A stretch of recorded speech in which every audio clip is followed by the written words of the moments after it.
in conjunction with the launch of the M135i xDrive, BMW Malaysia also launched the BMW X1 sDrive18i.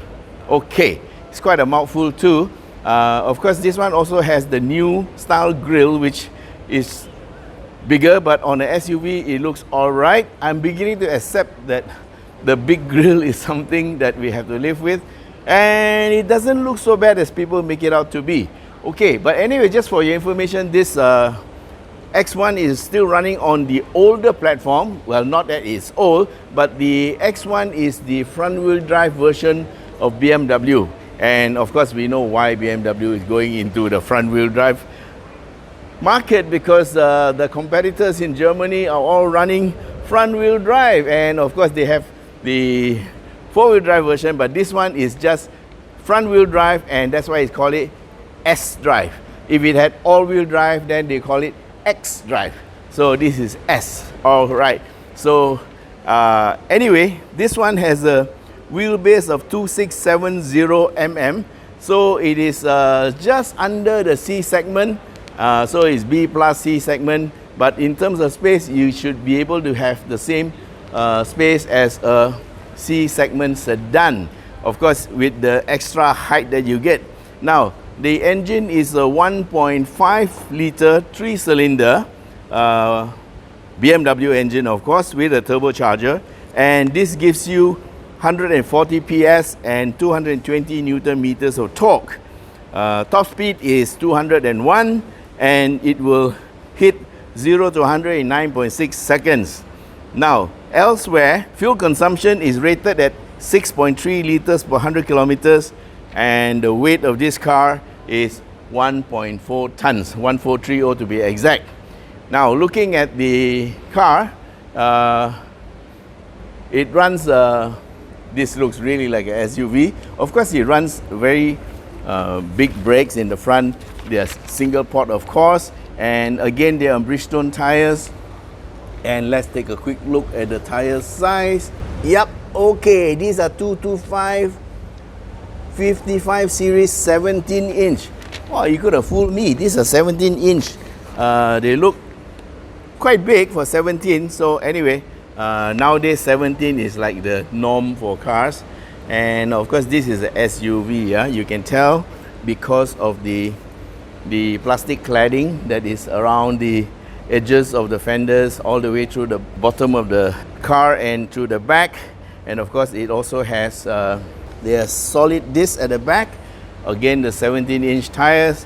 And so here's a look at the back of the BMW X1.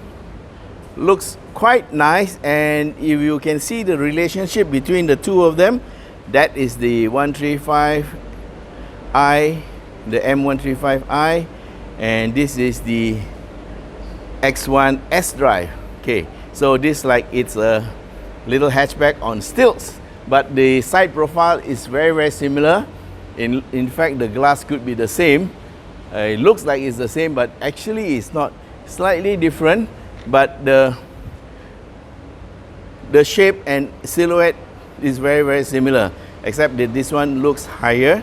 And okay, so for all practical intents and purposes, this would be the entry level of the BMW X1 for the SUVs, and this sells for 208,368 from now until the end of the year.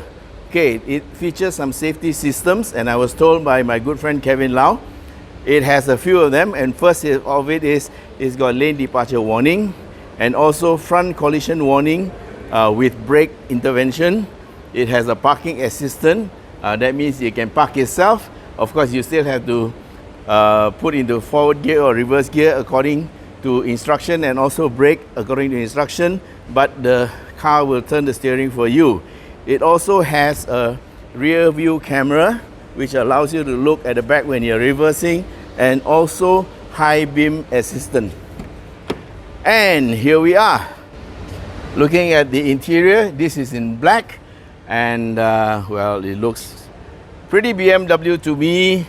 Looks okay, no big deal. And the round dials.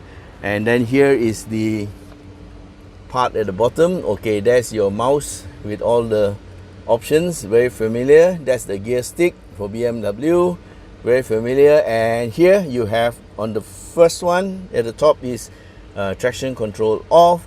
Then you have a sport position and Eco Pro position, and of course there's a parking sensor and the electronic handbrake. So elsewhere it looks pretty neat. You have the aircon and radio controls there. Nothing very exciting and nothing very boring. So it's just like normal. And of course you get a soft touch dashboard and a very nice and sporty steering. And to note, no pedal shifters. Yeah, this is a very base car, entry level at 208,000. Even the pedals are made of rubber. And you get electrical seat, yes, for the driver. And this is what the seat looks like. It's got a headrest and it's black leather. Okay, for those who like black leather, this is good.